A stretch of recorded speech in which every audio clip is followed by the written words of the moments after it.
Hello and welcome everybody to the LGBT plus Aging Coalition of Ventura County. This is our Ventura County Area Agency on Aging subcontractor training. My name is Martha Shapiro and my pronouns are she, her, and hers.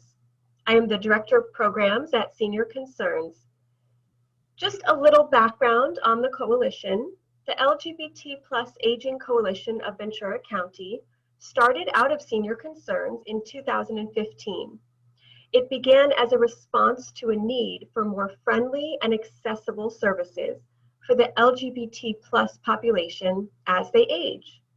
And hopefully by the end of today's training, you will really understand why it is so important for service providers to be mindful and sensitive to the special needs of the LGBT plus aging population.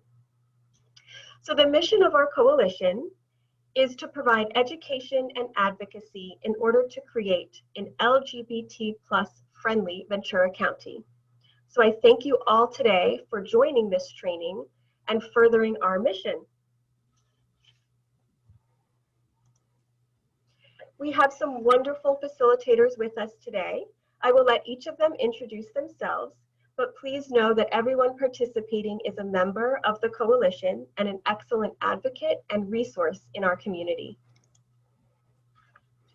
The training was developed because all of the Ventura County Area Agency on Aging subcontractors are now required to ask sexual orientation and gender identity questions as part of the intake form.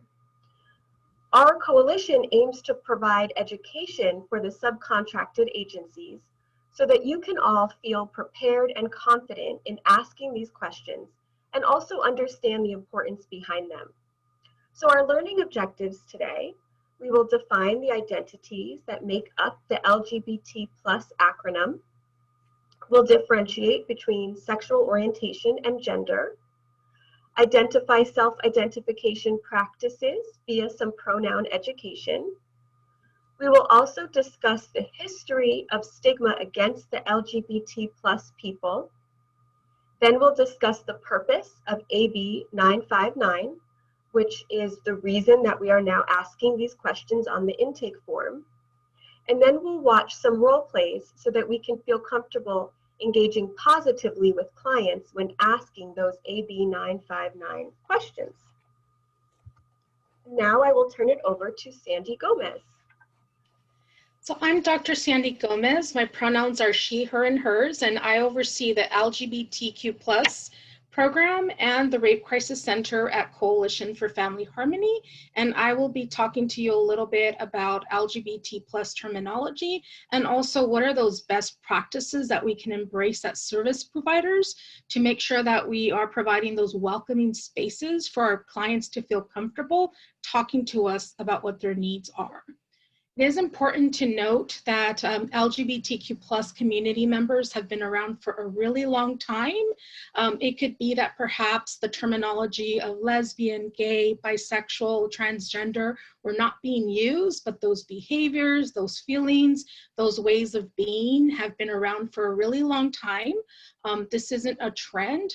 This is the way that people identify, and we're talking about people. So making sure that we are being respectful and understanding of this community is going to allow us to do the best job possible as service providers when supporting this community. So I did want to start off with a little bit of visibility markers, and here we have a slide that is full of different flags that represent the different community members that we're working with. So if you can just go back one slide. So on the upper left-hand side, we have the gay flag. At the center there, upper center, we have the transgender flag. Upper right is the bisexual flag. Lower left-hand side, pansexual. At the center, we have non-binary, and then on the bottom right-hand side, we have the asexual flag as well. So these are visibility markers for folks that have information, are kind of a little bit more well-versed on different LGBT+ communities and feel comfortable doing so. These could be some of those visibility markers that you're putting on your office or maybe putting on the background of your Zooms to let people know that you're an affirming or welcoming person for our LGBTQ plus community to come to for support. So we're gonna move on with some terminology. Next slide. So this is the acronym, and it's a lot longer. We just chose a handful of acronyms here, different identities. Now we have emailed to all of you a glossary, so you will have a glossary with all of the different definitions, but we wanted to focus on this particular acronym because sometimes some of the feedback that we get from our community members is, you know, I can often tell when somebody feels uncomfortable with LGBTQ community members, when my service provider feels a little bit of discomfort, or I sense discomfort when they're saying lesbian, when they're saying gay or bisexual, like that comfort level isn't there, or if somebody is saying LGBTQR. So one thing that we can do as service providers is make sure that we are taking that time to practice saying out loud lesbian, gay, bisexual, transgender, queer, questioning, intersex, ally, asexual, pansexual, and start developing that comfort with saying these different identities out loud, and also with saying the acronym out loud with the comfort level. So with the LGBT plus Aging Coalition, we say LGBT plus. Some folks may say LGBTQ, some folks may say LGBTQIA, but again, the idea is that you have that comfort with saying that acronym out loud. So again, a glossary of these terms has been emailed to you, but I do want to take a quick moment to talk a little bit about the T for transgender. And transgender community members are one of the fastest growing community members in Ventura County. They're actually one of the fastest clients that we support at Coalition for Family Harmony. And so when we are talking about transgender folks or trans people, we are talking about somebody who doesn't identify with that sex and gender assigned to them at birth. So for instance, when an infant is born, a doctor will often take a look at the infant's genitalia, and if that infant has a penis, then that particular infant will be assigned male at birth.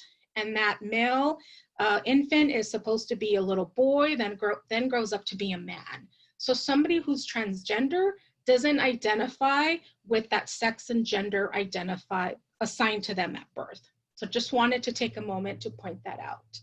Next slide. So again, when we're thinking about the acronym, for instance, the LGBT plus acronym, it's really important to start to understand that there's a difference between sexual orientation and gender. So lesbian, gay, and bisexual, which are the L, G, and B, we're talking about sexual orientations. And when we're talking about the T, that for transgender, that's a gender. The word transgender also has the word transgender in it. So transgender is a gender. And this is really important because a lot of the feedback that we get back from our transgender clients is that oftentimes they may disclose to a service provider that they identify as transgender. And they say, my service provider thought I was gay when I told them I was transgender. So it's really important to remember that one's gender tells us nothing about that person's sexual orientation. So for instance, my gender is woman. And so the fact that I identify as a woman as my gender doesn't tell you anything about my sexual orientation unless I tell you otherwise, right? And so that's something important to keep in mind. Next slide. So Soji, which stands for sexual orientation and gender, very much tied to the new AB 959 questions that you're all asking in your new forms. So when we're talking about sexual orientation, we're talking about who you love. We're talking about those emotional, romantic, and physical feelings of attraction versus gender, which is who we are. It's how we feel in our head and in our hearts, our internal sense of feeling as woman, feeling as man, feeling like both or neither, right? So sexual orientation being tied to who we love versus gender being tied to who you are. Next slide. So I wanted to put these sexual orientation and gender side by side. So again, when we're talking about sexual orientation, we're talking about, who we love. The most common sexual orientation that probably most of us are familiar with are folks who identify as heterosexual or straight. So on the left-hand column are also additional sexual orientations that you may have heard of. This by no means is the whole list. I just kind of picked some of the more dominant ones. So in addition to straight, we also have lesbian, gay, bisexual, asexual, or pansexual. On the right-hand side, so everything on the left is who we love. It's tied to who we love. Gender on the right-hand side, two of the genders that we're the most familiar with are woman and man, right? So you have little girls who become women and little boys that become men. So it goes, right? So those are two of the more dominant genders, woman and man. But everything in red is also a concrete example of other genders that your clients identify as, right? So transgender, gender fluid, gender nonconforming, non-binary. These are also other examples of genders that your clients are identifying as. So for instance, if I'm a service provider and I ask one of my clients, do you identify as a woman or as a man? That's very invalidating for somebody that identifies as non-binary. Not only is it invalidating, it's also hurtful, and even more so as service providers, that really impacts and shuts down rapport that we potentially have or have been building with the particular client. So again, these definitions, these categories, identities have been emailed to you, but more than anything, I don't want folks to get, anxious about having to memorize everything, but more than anything, understand that there's more than two genders that your clients can potentially be identifying as. And also remembering that any of the identities on that right column for gender, the gender is not sexual orientation. That for instance, if we have a client who identifies as non-binary, that tells us nothing about whom they're attracted to. Okay, so again, we want to make sure that we're being mindful and not making assumptions about our clients based on how they identify.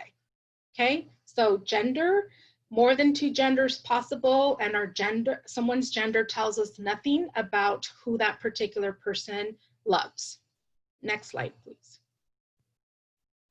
So you may have also heard a lot in the social media, or maybe with your group of friends or team members or whatnot, a lot of conversations around pronouns. And so a lot of you may be thinking, what's the big deal? I don't understand. Well, pronouns are very closely connected to the way we identify.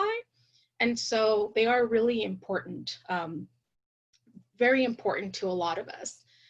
So it's really, and often pronouns are what we're using in order to refer to someone in place of their name. Also usually using pronouns instead of saying a name over and over and over again, right?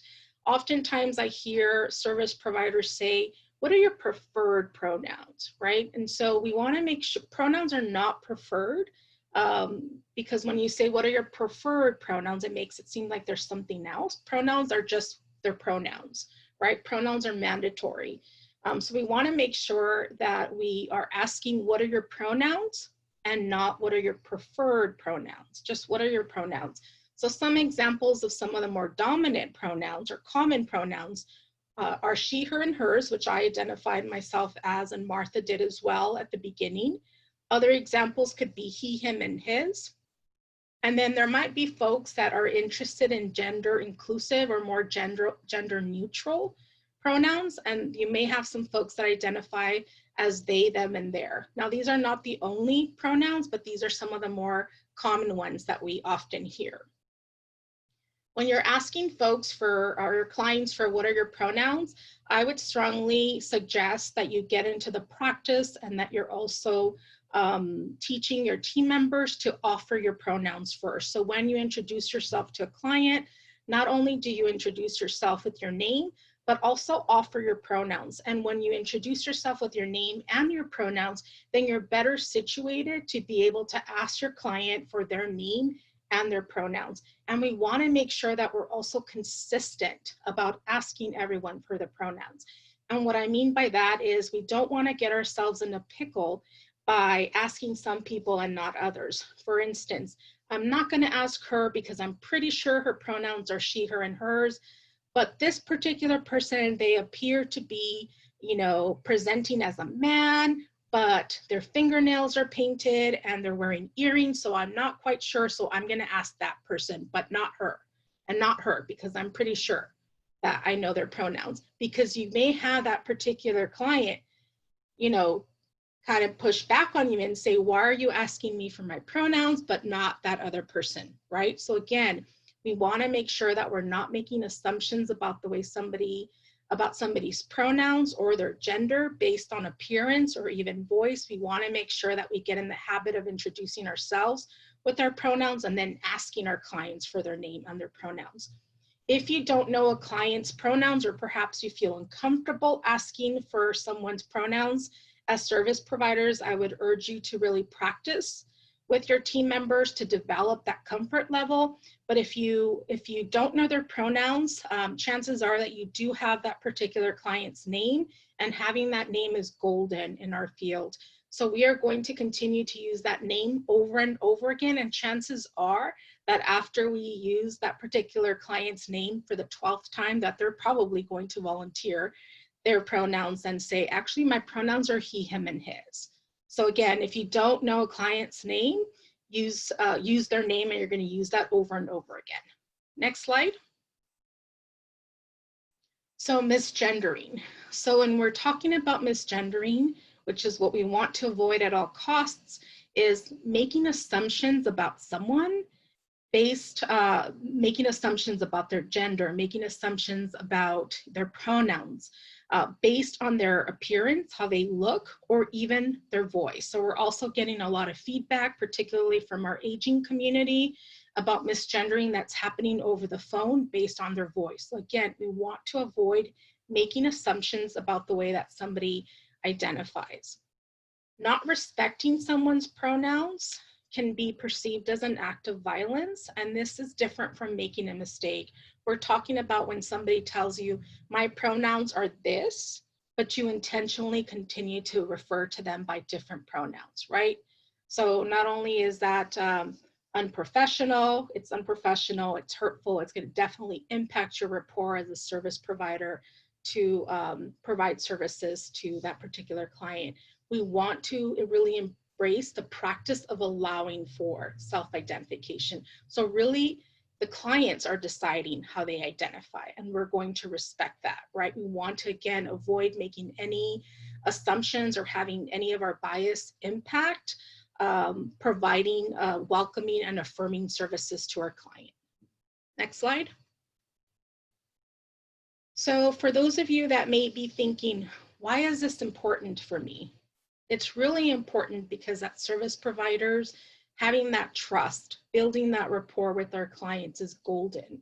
If we don't have that trust and if we don't have that rapport with that particular client, they are not going to feel comfortable really talking to us about what their needs are, which is going to prevent us from being able to provide them with services that they need, or even prevent us from being able to make those referrals to those quality community partners that could really support them.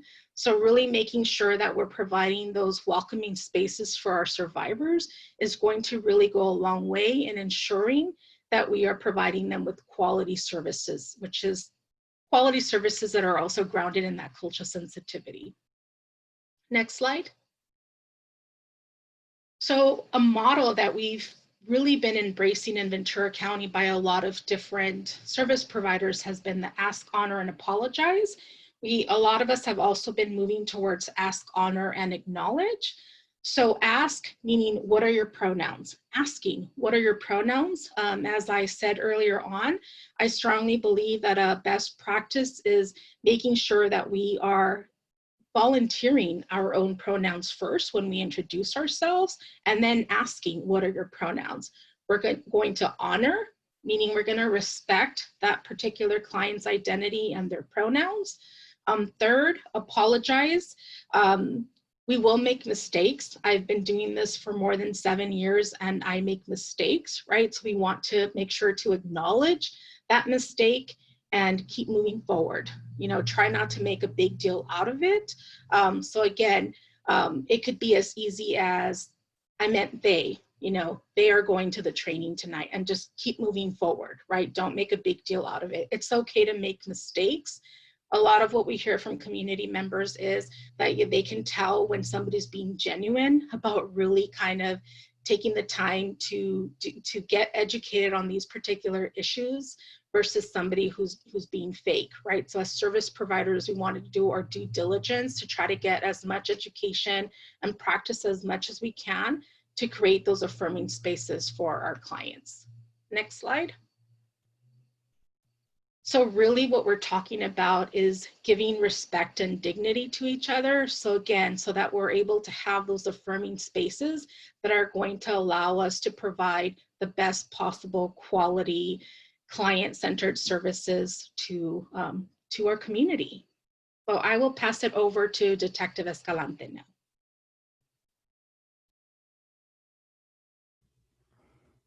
Thank you, and greetings, everyone. I am Detective Escalante with the Oxnard Police Department. My pronouns are she, her, and hers.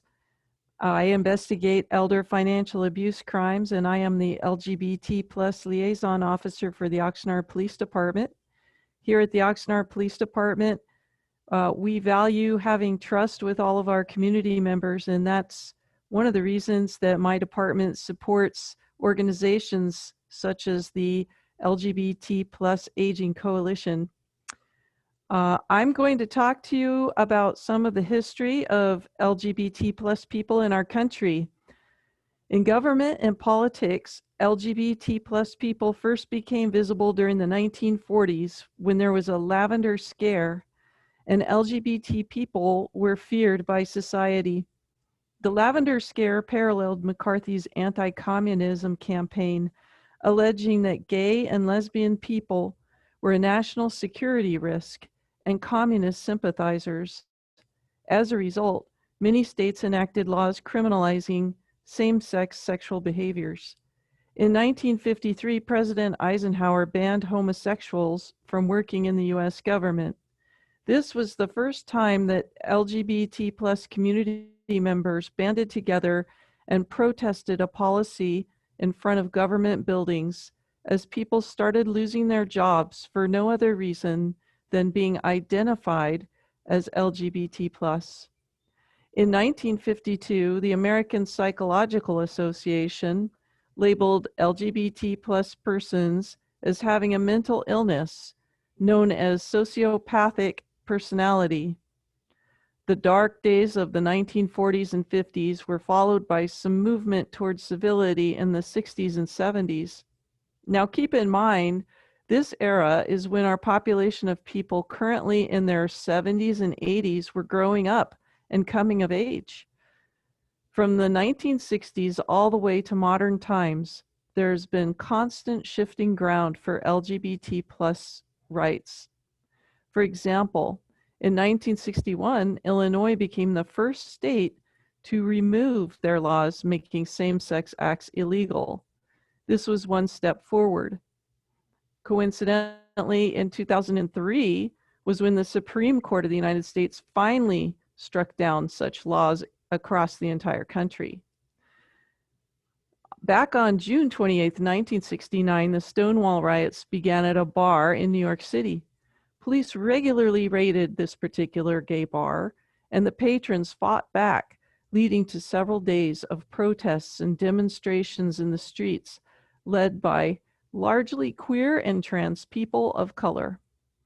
In 1970, on the same date, the first Pride Parade took place in the same neighborhood, and ever since then, annual Pride Parades have spread across the world to give visibility to the LGBT plus communities.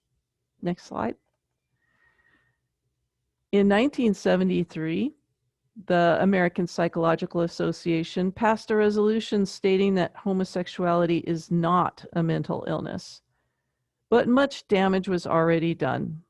One example is conversion or reparative therapy, and many older LGBT plus people experienced at least the threat of it. Conversion therapy is a practice aimed at changing an individual's sexual orientation or gender identity. It aims to transform gays and lesbians, usually teenagers, into heterosexuals and shames gender nonconforming people into denial of their true selves. Conversion therapy is proven to have significant traumatic effects on the mental health of individuals subjected to its treatment, and has been denounced by several leading medical groups, including the American Psychological Association. It is currently illegal in many, but not all, states in our country. While the tug and pull for LGBT rights continued into the 1980s and 90s, the focus shifted to HIV and AIDS awareness, prevention, and treatment. This public health struggle continues today, as many people still consider the virus and disease to be a gay problem that shouldn't be treated at all in order to eradicate the world of LGBT plus people and drug addicts. There is an aging population who suffer from HIV and AIDS infections and have experienced much discrimination regarding their HIV status throughout their lives. It is important to know that HIV/AIDS discrimination is now illegal, and it is important to reassure clients of their confidentiality and dignity as human beings. LGBT people have faced discrimination not only from medical, religious, and political entities, but also their own families. This affects how LGBT plus people choose everything from careers to housing, including assisted living and end-of-life care. In 1994, when President Clinton implemented Don't Ask, Don't Tell policies for federal employees, I was graduating from college and starting my career. I chose not to take an ROTC scholarship or join the CIA, both agencies that recruited me due to my skills and aptitudes, because I was fearful of losing my career if found out to be a lesbian. So I moved back to California and joined a local law enforcement agency where things seemed safer and more secure for me. However, many people on the more socially conservative side of LGBT plus issues felt that Don't Ask, Don't Tell was somehow granting rights to LGBT plus people when in fact, more national employees, including decorated war veterans, were being identified as LGBT plus and dishonorably terminated than ever before. A law was actually passed in my home state of California in 2008 to ban same-sex marriage. My own mother disowned me because she felt LGBT people should not be raising children. Back and forth our society goes with domestic partnerships, lawsuits, executive orders, and finally, a U.S. Supreme Court decision on June 26, 2015 to legalize same-sex marriage. During those years, I was in a relationship and had a daughter who is now 15 years old. Even though I am lucky enough to have many privileges in society, I am white, I am well educated, and I have a middle-class career, I have learned not to rely on the government or politicians of any stripe to protect my rights as a member of the LGBT plus community. I have learned that it all comes down to the human kindness and civility of each individual person with whom I interact. Next slide.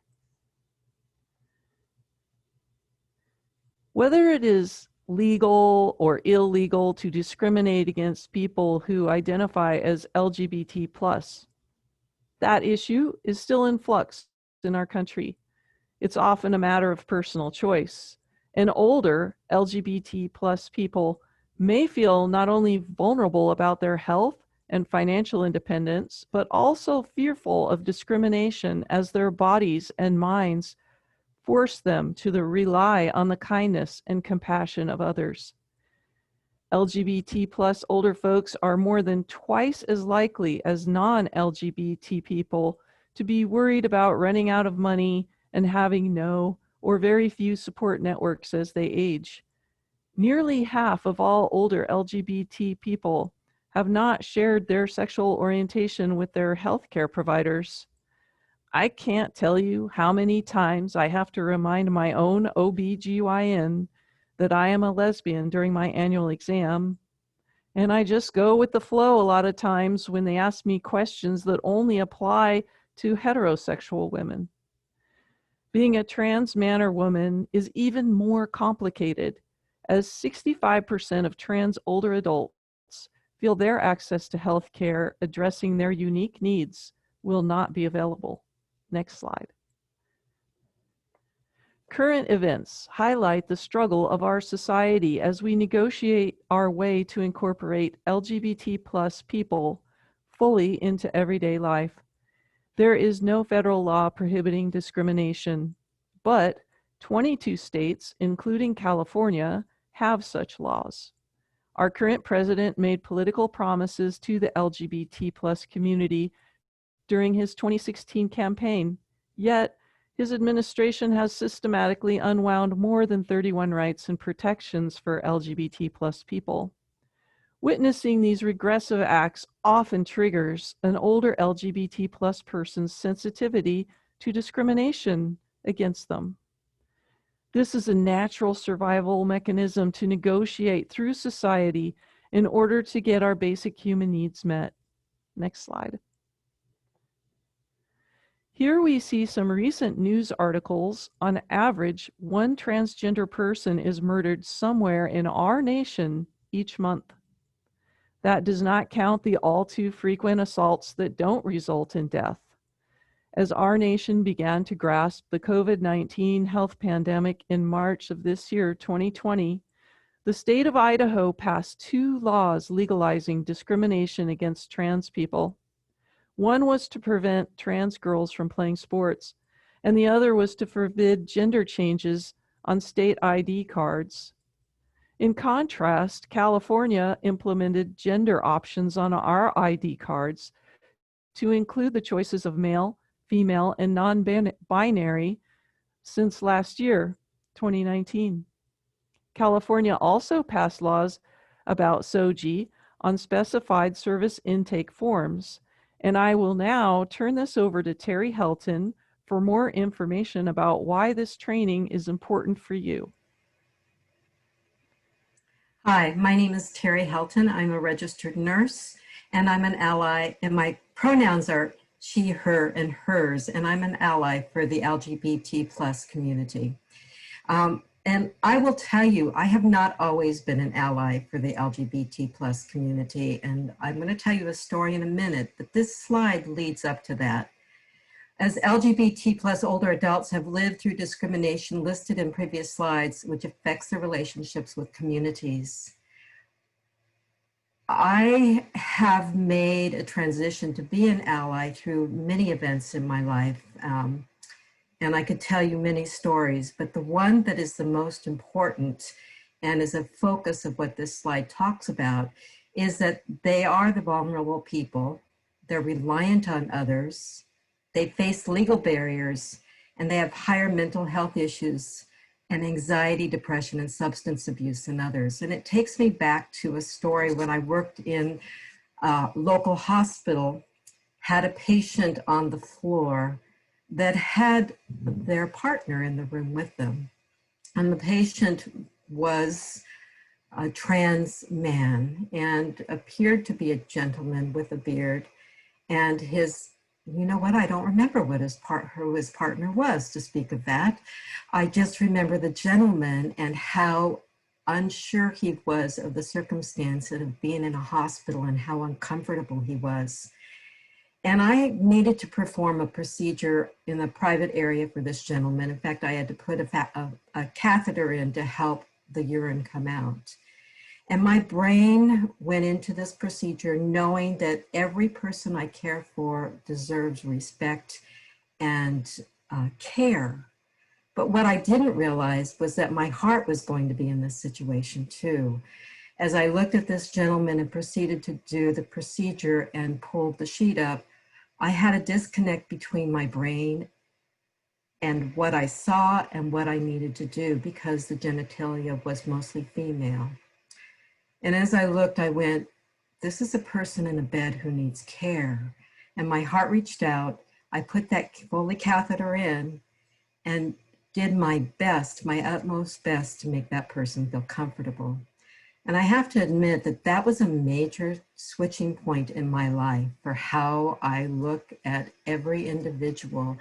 Every individual is a person and they all need respect and dignity. So LGBT older adults may experience both racism and prejudice. I don't think it was an accident that I was the person called into that room to do that procedure. I think, and I am a believer, I have a Christian faith, and I believe that it was meant for me to go into that room and walk through that procedure and help that person feel comfortable in that procedure and know that he was safe. And I will turn this over to Jordana. Actually, Martha will take it from Martha, here. I apologize. Thank you so much for sharing a personal story with us. We really appreciate that. I'm going to talk a little bit more about the intake process and how you at your agency can really make an inclusive intake process. And you'll notice I refer to it as a process because it is a lot more than just one form. It is the entire process of how you and your agency welcomes a client and helps them understand your agency and how you can help them. So an inclusive process will include more gender options. It will include questions about sexual orientation, as well as asking their pronouns. It also allows for the client to identify who their support system includes. That's a general way of asking, and it's not limited to a simple question that asks who their spouse or husband or wife is. And it's a really inclusive way to understand more about that client and what their needs are. Even if the person does have a spouse, that spouse might not actually be their supportive person in their life. So it always benefits us to ask a more general question to get a clear picture of your client and their support system. By asking questions in these ways and including more options, it allows every client to feel seen and included. And that is always our goal. The reason that we are having this training, the impetus for it, is the Gay, Bisexual, and Transgender Disparities Act of 2016, otherwise known as AB 959. So in 2016, the state of California started to require that government entities or government-funded programs collect demographic data related to sexual orientation and gender identity. And before that, it was not collected at all.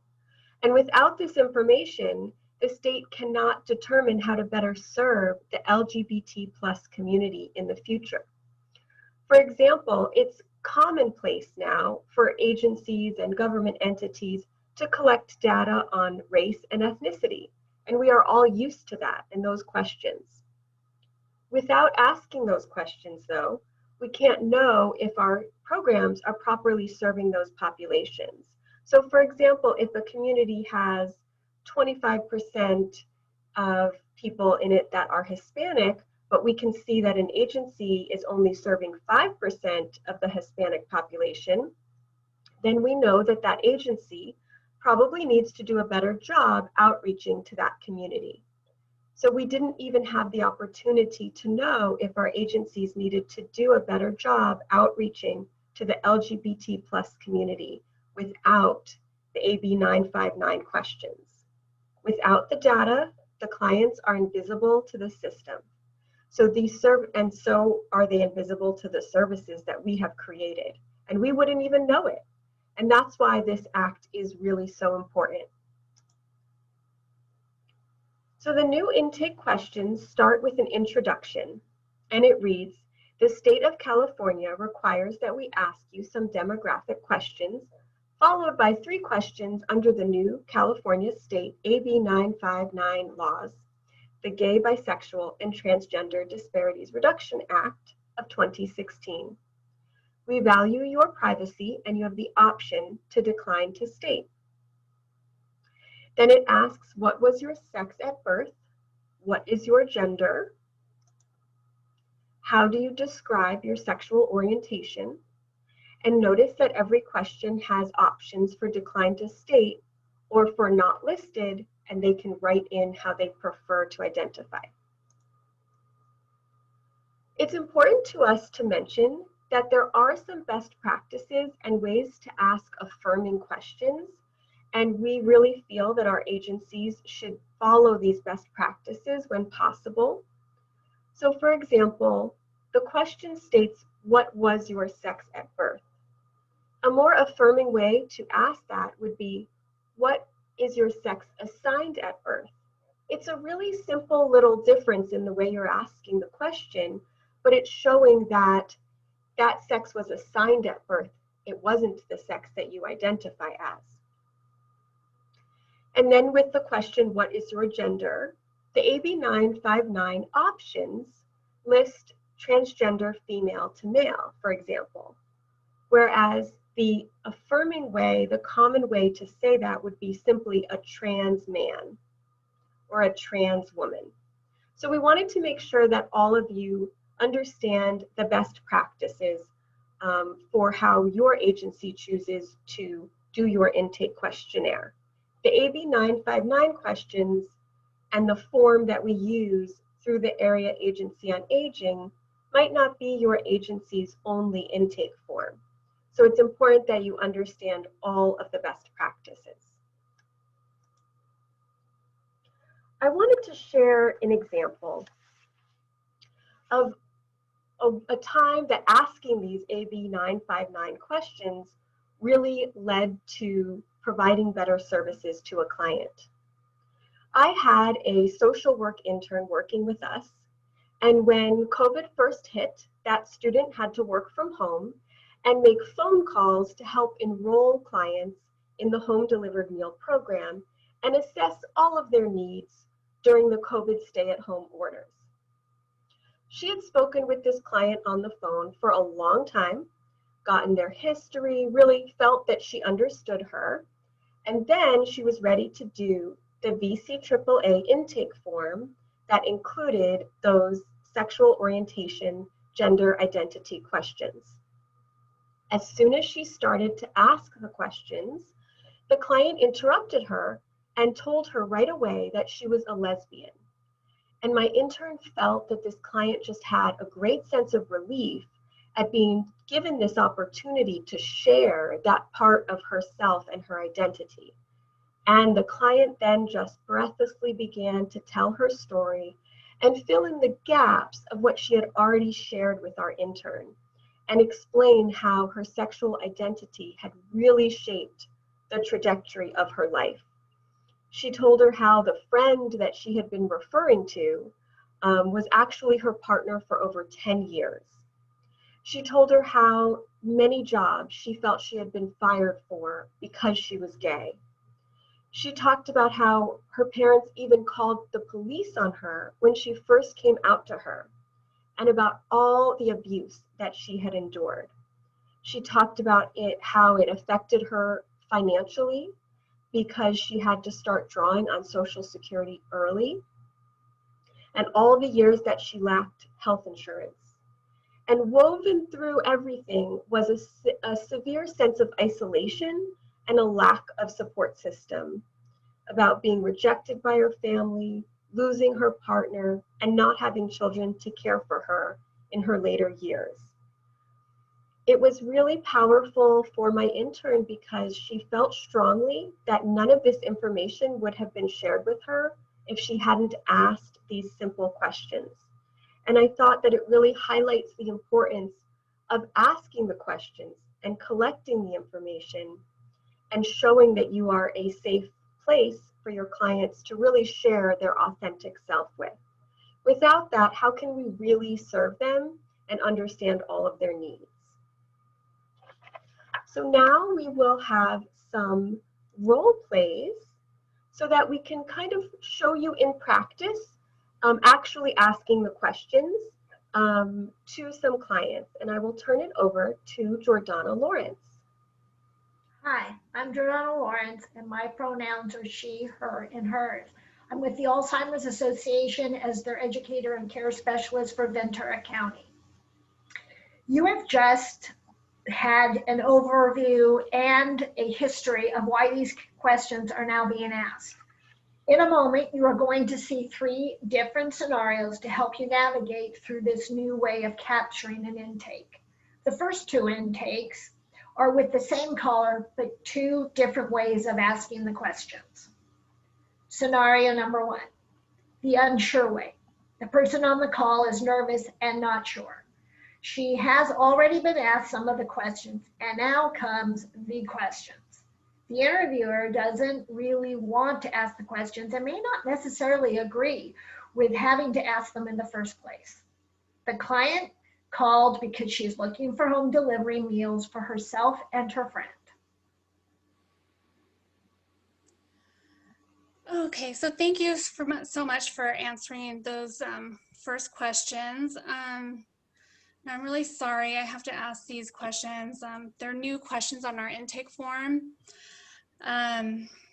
So I'll just go ahead and just ask you the questions. The first one is, so if you could tell me, what was your sex at birth, female or male, or you can decline to state too. Well, I'm a female. Okay, thank you. And then this next one is, what is your gender?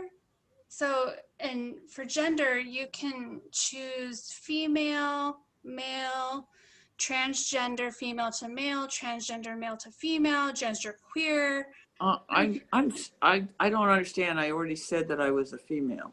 I know, again, I'm so sorry. I just get so embarrassed that I even have to ask these questions.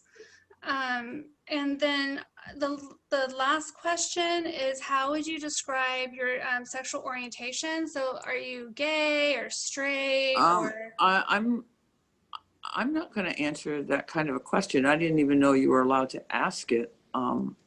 Yeah, I guess it's a new law. It's on this intake. Like I said, you can, so you want to decline to state, we can do that. Well, no, you know what? Even decline to state, I'm not going to risk that. I'll figure something else out. Thank you. I think we'll just forget it for now. Thank you. Oh, okay. Okay.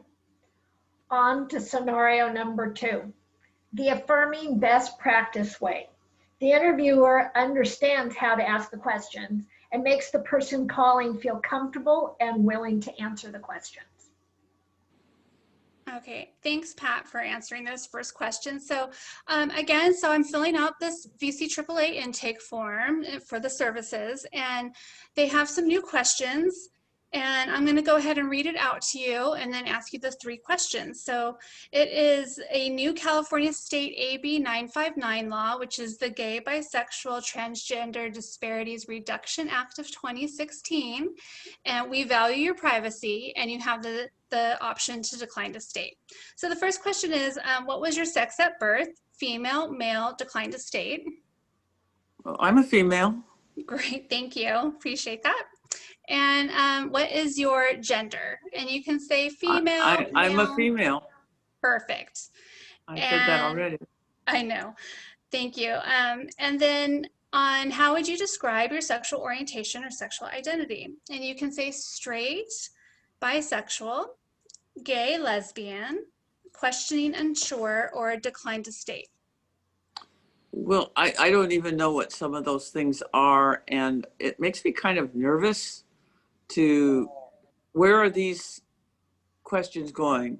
So the reason they ask these questions is we just want to make sure that we're filling in the gaps of services in our county. We want to make sure that, you know, we want to be able to better serve our LGBT plus communities, and without these questions being asked, we can't do that. So it doesn't affect your services whatsoever. And again, you can decline to state, and that is perfectly fine. Well, can I just tell you, yeah, I am a lesbian, and the person, my roommate, we've been together for about 25 years, but I'm really a little bit leery because we've never been out to her family, and we're worried about that would do. So I will say lesbian, but I need your assurance that this is not out in the public? For sure. So this will be between my agency and VCAAA, and it's a confidential intake form. It's not shared with your personal information attached to it. And I really appreciate you even opening up to me and letting me know. Thank you. Well, I'm trusting that you'll take care of us.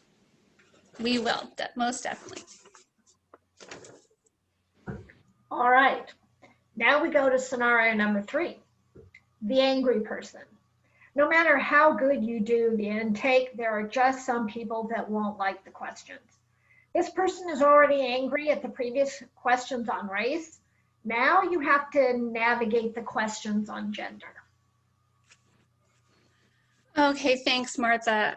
So these next questions I'm going to be asking you again are on the VCAAA intake form, and it is a California state law that we now have to ask these 3 questions, and I'll go ahead and read that out to you. It is the California State AB 959 law, which is the Gay, Bisexual, Transgender Disparities Reduction Act of 20. Oh my God, are you serious? And again, we value your privacy and you have the option to decline to state. So the first question is your sex at birth. Female, male, decline to state. Oh my God, duh, I'm female. We've been talking for a half an hour now. Are you joking? I understand. Thank you so much. And your next question is, what is your gender? And you can, the choices are female, male, transgender, or decline to state. You just asked me and I said female, okay? Thank you so much. And how would you describe your sexual orientation or sexual identity? And your choices are straight, bisexual, gay, or lesbian. What kind of ridiculousness is this? Again, Martha, if you'd like, you can decline to state. You do not have to answer that. Yeah, I don't even know what you're talking about. I decline to state. I am going to make a complaint about this. How dare you? Thank you. I can give you my supervisor's information too if you'd like. Yes, thank you. All right, in conclusion, you have just seen the 3 scenarios. I hope that this was helpful, and I'm sure you have questions. Martha, we'll send it back to you. Thank you so much. Okay, I have shared on this slide some local resources. So this might be helpful to print out and keep in your offices. And here are some excellent national resources that also offer a lot of education. And a lot of them have email subscriptions so you can stay up to date on the advocacy and the legislation going on. We thank you all so much. By taking this training, you are helping us to further our goal of creating an LGBT+ friendly Ventura County. Thank you again for joining us, and thank you to our excellent presenters.